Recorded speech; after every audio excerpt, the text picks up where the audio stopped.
Assalamualaikum warahmatullahi wabarakatuh. Perkenalkan, nama saya Cynthia Stefani dengan NIM L1A118012. Saya merupakan mahasiswi jurusan Kehutanan Fakultas Pertanian Universitas Jambi. Pada kesempatan kali ini, saya akan menjelaskan sebuah materi yang berjudul Silvikultur Hutan Mangrove. Sebelum kalian menonton, jangan lupa untuk like, comment, and subscribe. Dan hidupkan lonceng notifikasi untuk mendapatkan video terbaru dari saya. Untuk rekan-rekan semua, happy watching, enjoy! Hello everyone, kembali lagi bersama saya Cynthia Stefani. Pada hari ini, kita akan membahas mengenai silvikultur hutan mangrove.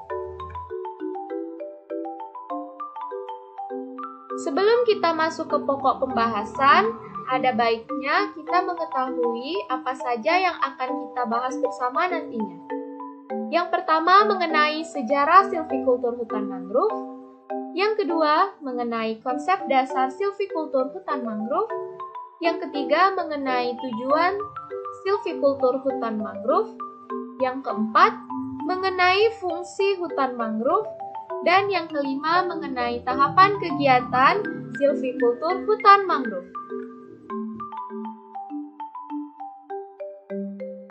Pokok pembahasan yang pertama mengenai sejarah silvikultur hutan mangrove. Pada tahun 1933, Kantor Besar Dinas Kesehatan Rakyat mengeluarkan SP nomor 669-C pada tanggal 7 Januari 1933, di mana penebangan pohon mangrove dilarang pada lahan hutan sejauh kurang dari 3 km dari desa yang ditujukan untuk mengontrol populasi nyamuk malaria. Pada tahun 1938, peraturan pertama tentang silvikultur mangrove berupa SP Jawatan Kehutanan nomor 130/465/BIR pada tanggal 1 Juli 1938 untuk mengontrol pemanfaatan mangrove Cilacap. Nah, di sini hutan mangrove dibagi menjadi 3 wilayah manajemen.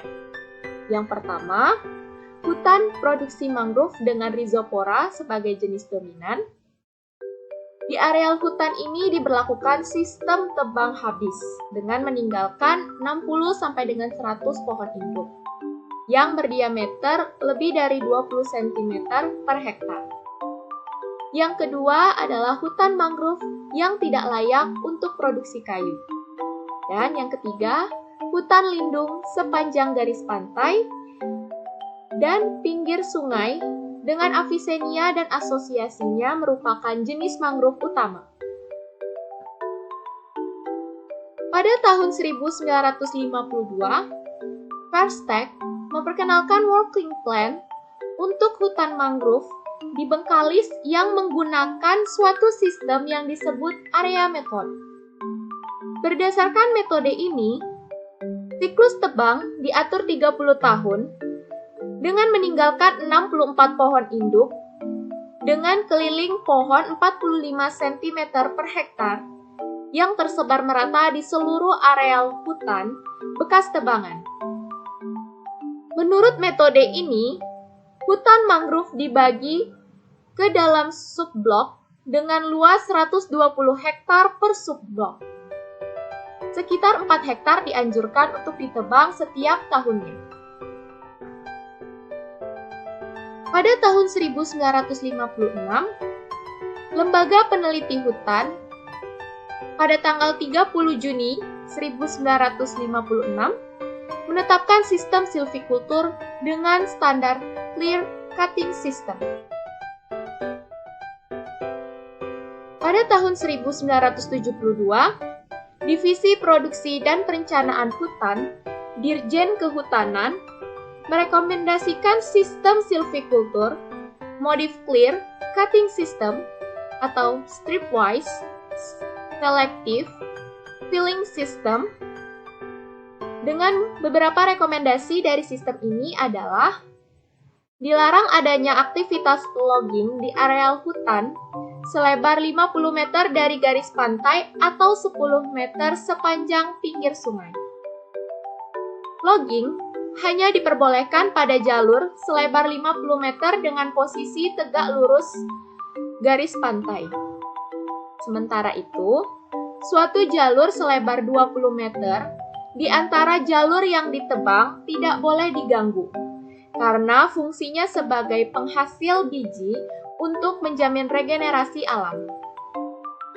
Penebangan hanya dilakukan terhadap pohon-pohon yang berdiameter 7 cm ke atas di dalam jalur tebangan. Bila ketersediaan permukaan alam di areal hutan tidak cukup, maka harus dilakukan penanaman pengkayaan dengan jarak 2x3 meter. Log harus diangkut dengan rakit, boat, dan kanal dengan rotasi penebangan selama 20 tahun. Sistem ini dipraktekkan oleh HPH walaupun secara formal tidak pernah tertuang dalam suatu peraturan yang resmi. Pada tahun 1978, Dirjen Kehutanan mengeluarkan SK nomor 60/KPTS/BJ/1978 tentang pedoman sistem silvikultur hutan mangrove dengan sistem pohon induk atau seed tree method. Nah, metode ini digunakan sampai dengan sekarang. Pada tahun 1990, Dirjen Pengusahaan Hutan mengeluarkan SE nomor 507/4 BPHH tahun 1990 tentang penentuan LJH mangrove selebar 200 meter di sepanjang garis pantai dan 50 meter di sepanjang tepi sungai.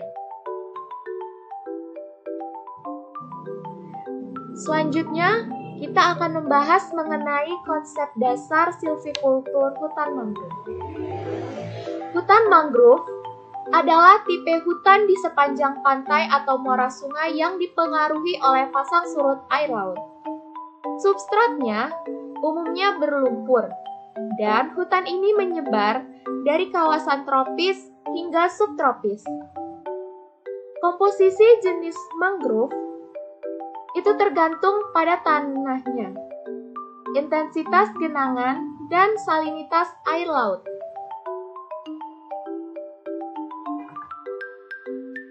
Rhizophora sp, Bruguiera sp, dan Seriop, yang ketiganya termasuk dalam famili Rhizophoraceae, merupakan jenis yang jualnya paling banyak dan kayunya mempunyai nilai ekonomi paling tinggi.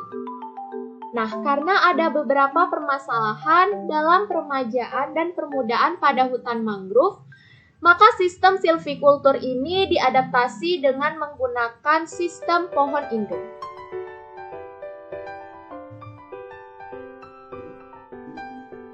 Sistem pohon induk atau seed tree method antara lain sebagai berikut. Yang pertama, rotasi tebang adalah 30 tahun, di mana rencana kerja tahunan atau RKT dibagi ke dalam 100 hektar blok tebangan, dan setiap blok tebangan dibagi lagi ke dalam 10-50 hektar petak tebang. Rotasi tebangan dapat dimodifikasi oleh pemegang konsesi yang didasarkan pada kondisi habitat, keadaan ekologi, dan tujuan pengelolaan hutan setelah mendapat persetujuan dari Direktorat Jenderal Kehutanan. Yang kedua, sebelum penebangan, pohon-pohon dalam blok tersebut harus diinventarisasi dengan menggunakan systematic strip sampling dengan sebuah jalur selebar 10 meter. Dan jarak di antara rintisan jalur itu lebih kurang 200 meter. Inventarisasi harus dilakukan oleh pihak pemegang konsesi. Nah, yang mana hasil inventarisasi tersebut, Direktorat Jenderal Kehutanan akan menetapkan apakah hutan tersebut layak untuk ditebang atau tidak. Bila hutan tersebut layak untuk ditebang, maka Direktorat Jenderal Kehutanan akan memutuskan tentang annual allowable cut-nya. Ketiga, pohon-pohon yang ditebang harus mempunyai diameter 10 cm ke atas, pada ketinggian 20 cm di atas akar penunjang atau setinggi dada. Hanya kampak, parang, dan gergaji mekanik yang digunakan untuk menebang pohon.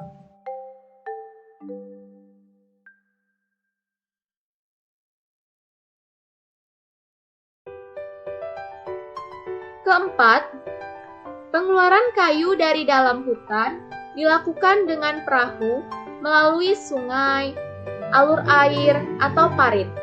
Pengeluaran kayu ini dapat juga dilakukan dengan lori melalui jalan rel, di mana parit yang dibuat itu selebar 1,5 meter dengan jarak satu sama lain kurang dari 200 meter. Kelima, penebangan dilakukan dengan meninggalkan 40 batang pohon induk tiap hektar yang terdistribusi secara merata, dengan jarak antar pohon rata-rata 17 meter. Diameter pohon induk adalah lebih dari 20 cm yang diukur pada ketinggian 20 cm di atas pangkal banir. Nah, kenapa ini harus tersebar merata? Karena kita mengharapkan permudahan alami dari pohon-pohon induk tersebut, di mana penyebaran benih di mangrove itu kan tidak dibantu oleh angin.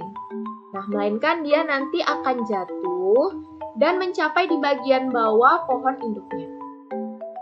Yang keenam, luas tempat penimbunan kayu, termasuk tempat pembakaran arang itu dibatasi. Hanya 0,1 hektar tiap 10 hektar areal penebangan.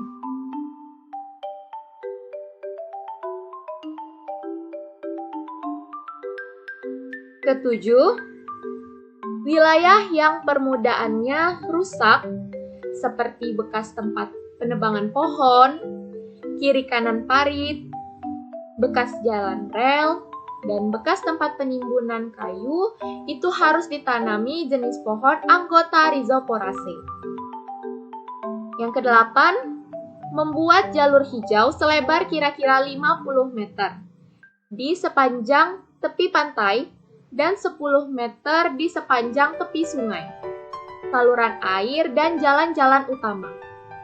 Untuk saat ini, berdasarkan hasil studi ekologi yang pernah dilakukan di Sungai Saleh, Sumatera Selatan, disarankan lebar jalur hijau mangrove adalah 130 dikali perbedaan rata-rata tahunan antara pasang tertinggi dengan surut terendah.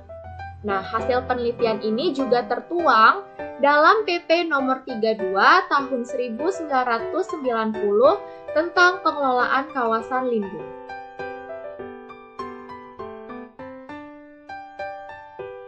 Selanjutnya, 3 hal yang diperhatikan dalam sistem pohon induk. Yang pertama adalah aspek ekologis, di mana penerapan sistem silvikultur dengan sistem pohon induk itu didasari dengan pertimbangan ekologi yang memanfaatkan sumber benih lokal untuk peremajaan hutan.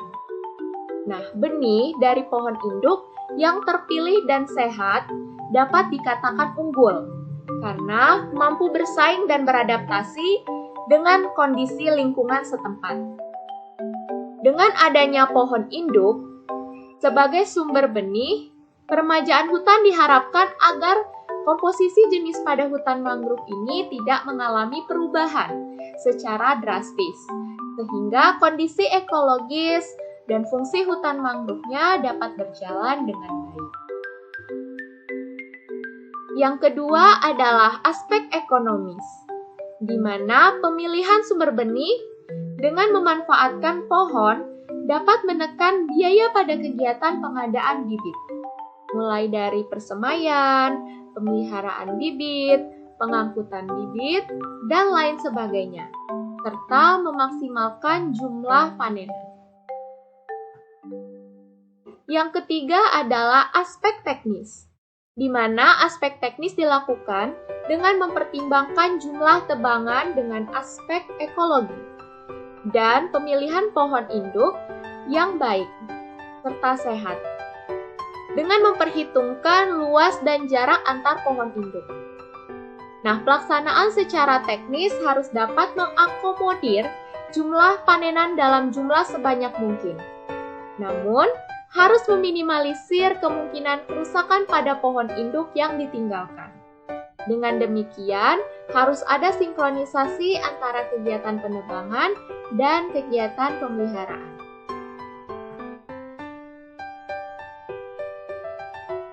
Selanjutnya adalah tujuan silvikultur hutan mangrove.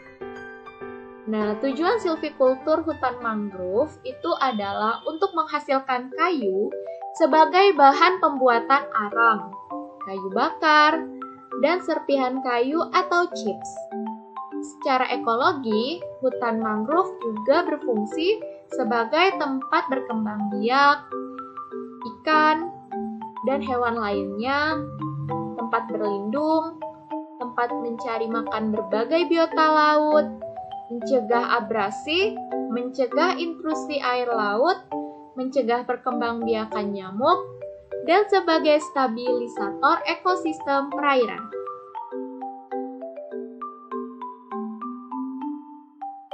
Selanjutnya adalah mengenai fungsi dari hutan mangrove.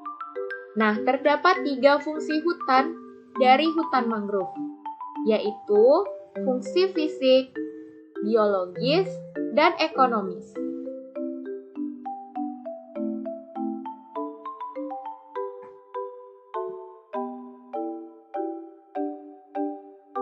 Yang pertama adalah fungsi fisik. Fungsi fisik antara lain, yang pertama adalah menjaga garis pantai agar tetap stabil. Yang kedua, melindungi pantai dan sungai dari bahaya erosi dan juga abrasi, serta melindungi badai dan angin kencang dari laut. Nah, oleh karena itu, mempertahankan habitat ekosistem mangrove ini merupakan sesuatu hal yang sangat penting. Fungsi fisik selanjutnya adalah hutan mangrove itu dapat menahan hasil proses penimbunan lumpur, ya, sehingga memungkinkan terbentuknya lahan baru. Ekosistem mangrove itu merupakan ekosistem yang kaya, karena terdapat unsur hara yang hanyut dari sungai, dari erosi, dari daratan, lalu terkumpul di sekitar kawasan mangrove tersebut. Fungsi fisik selanjutnya adalah mangrove dapat menjadi wilayah penyangga dan penyaring air laut untuk dijadikan air daratan yang tentunya tawar. Serta mangrove dapat mengolah limbah beracun penghasil O2 dan dia dapat menyerap CO2.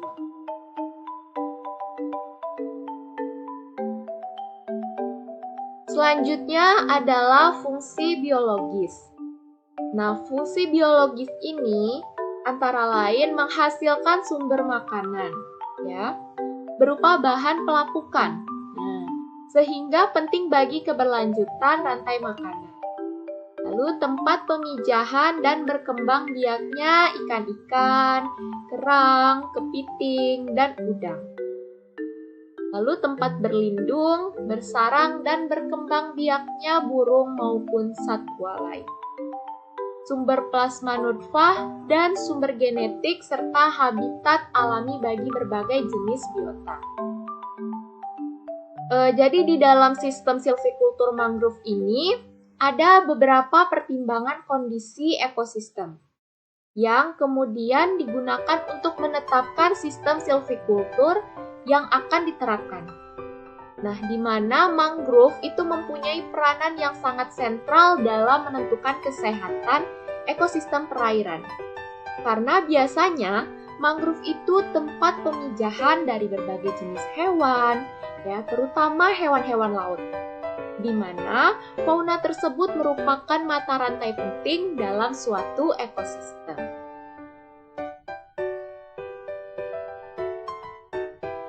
Selanjutnya adalah fungsi ekonomis.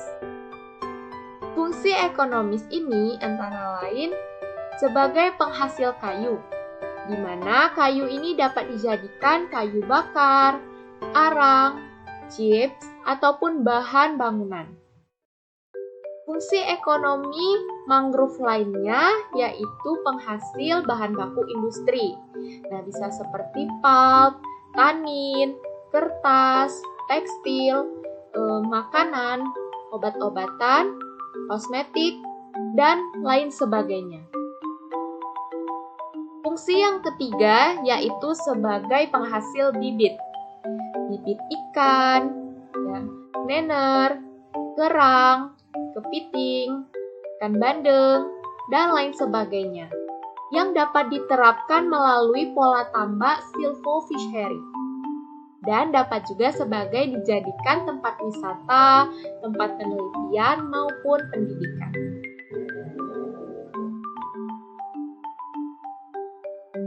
Selanjutnya, yang akan kita bahas adalah mengenai tahapan kegiatan silvikultur hutan mangrove.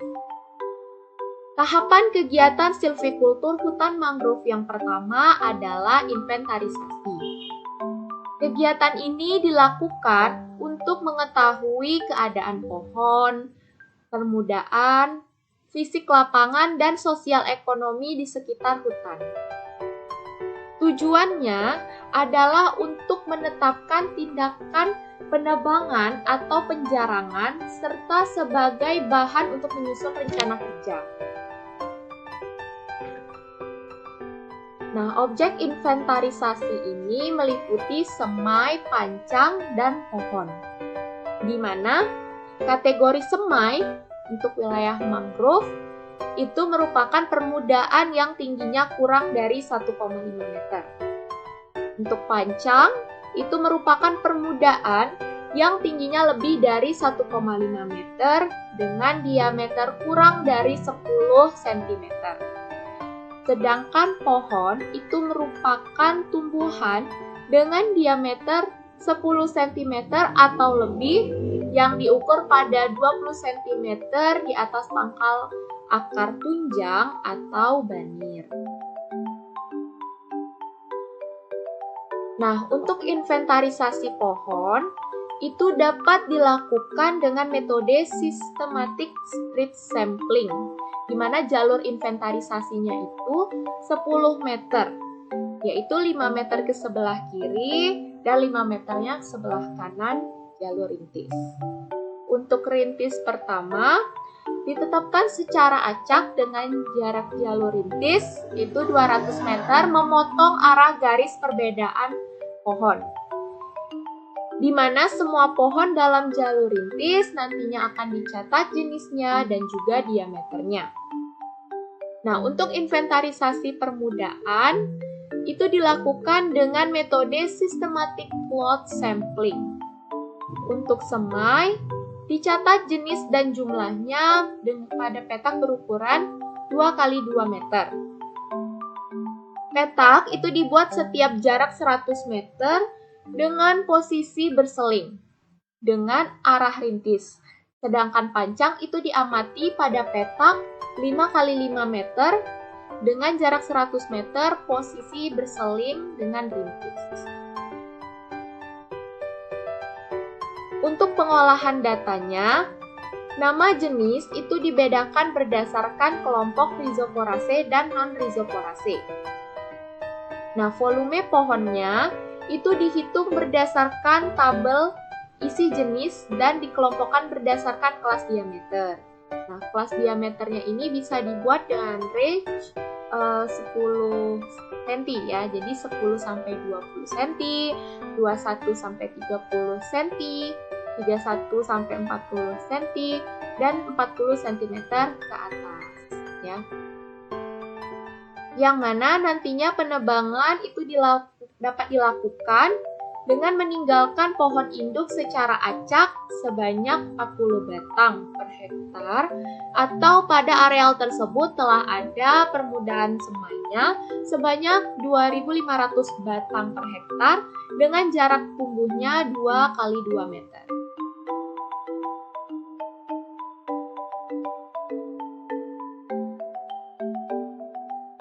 Baiklah, tahapan kegiatan yang kedua adalah penataan hutan.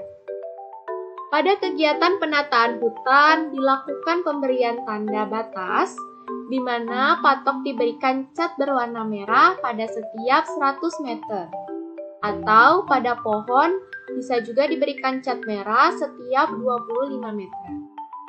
Nah, untuk pembagian wilayah kerja, itu dibagi ke dalam kelas perusahaan hutan dan unit kerja tata hutan. Untuk kelas perusahaan hutan dibagi menjadi kelas hutan mangrove lindung yang tidak boleh diganggu, kelas hutan rhizoporaceae, dan kelas hutan mangrove bukan rhizoporaceae.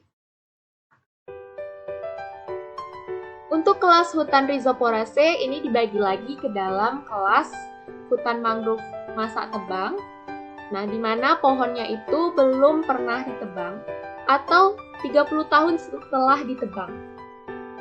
Ada juga kelas hutan mangrove dewasa yang merupakan bekas tebang yang belum masa tebang atau berumur lebih dari 10 tahun. Ada juga kelas hutan payau muda yang merupakan bekas tebangan berumur kurang dari 10 tahun, serta kelas hutan mangrove rusak di mana permudaan dan pohon induknya itu tidak mencukupi.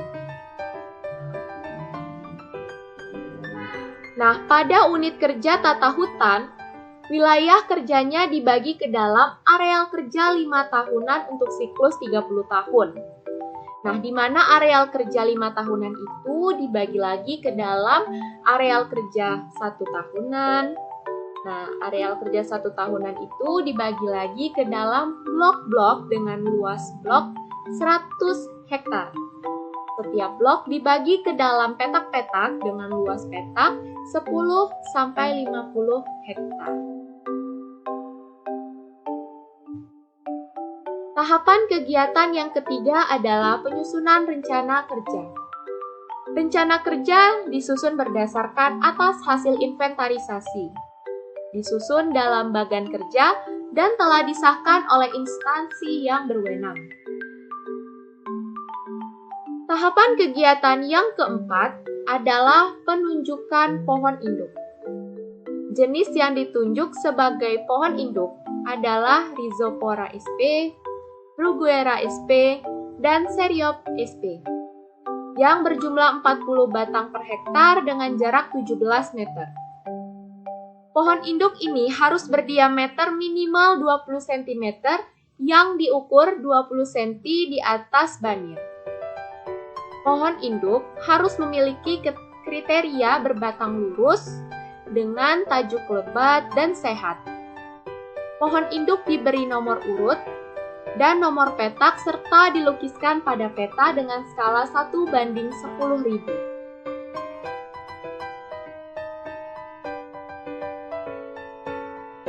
Tahapan kegiatan yang kelima adalah penebangan pohon dan pengeluaran kayu.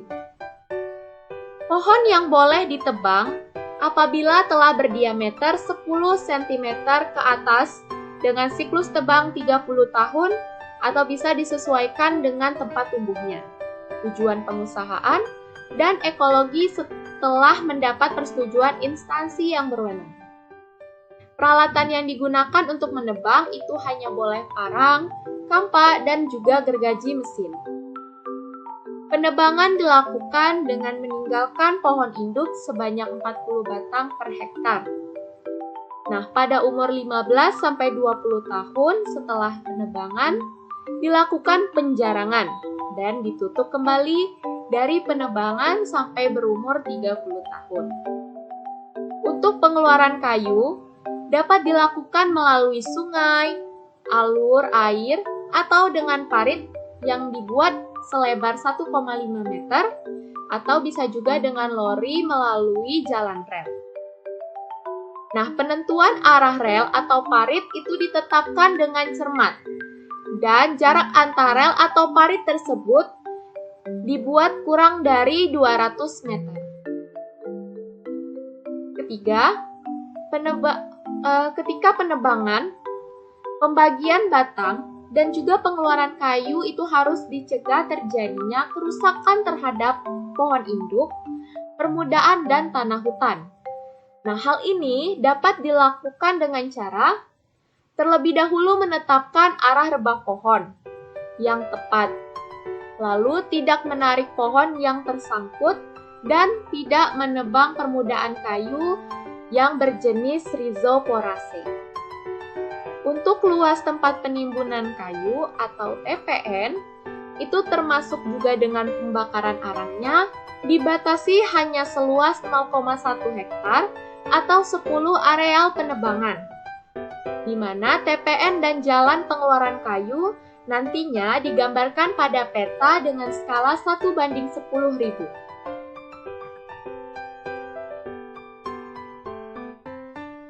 Tahapan kegiatan yang keenam adalah pemeliharaan bekas tebangan.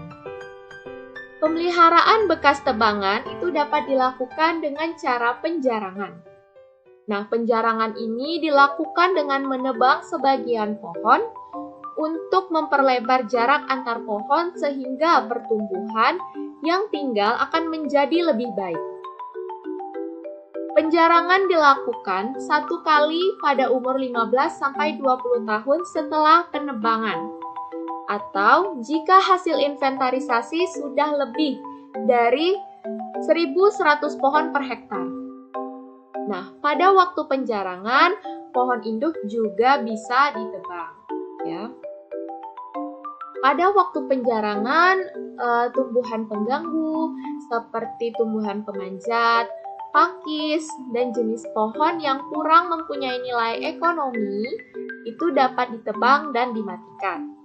Serta pohon yang tumbuhnya tertekan, batangnya jelek, atau terkena serangan hama penyakit juga dapat ditebang. Untuk areal yang rusak seperti bekas penebangan, ya, kiri kanan rel atau parit, bekas TPN, pondok, dan sebagainya, yang belum ditumbuhi permudaan itu boleh harus ditanami dengan jenis-jenis dari Rhizoporaceae. Tahapan kegiatan yang ketujuh adalah penanaman. Nah, pada kegiatan ini, pertama-tama yang harus dilakukan adalah pembersihan lapangan dan pemasangan ajir. Pembersihan lapangan dilakukan pada jalur selebar 1 meter, di mana jarak antar jalurnya itu 2 meter dan arah melintang ke arah pasang.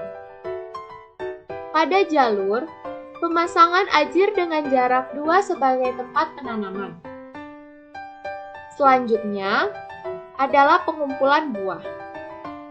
Buah atau benih dari famili Rhizoporaceae dipetik atau diambil dari pohon induk sebagai bahan perbanyakan tanaman. Lalu disimpan 10-15 hari di bawah tegakannya. Nah, setelah benih disimpan, itu selanjutnya dilakukan penanaman dengan menancapkan buah pada ajir. Untuk kegiatan penyiangan gulma dilakukan sampai tanaman itu berumur 2 tahun.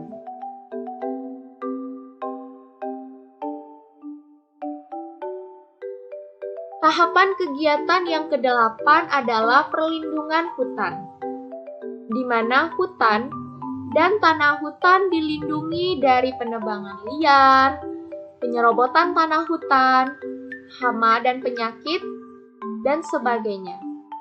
Maka pada kegiatan ini dilakukan kegiatan monitoring secara berkala.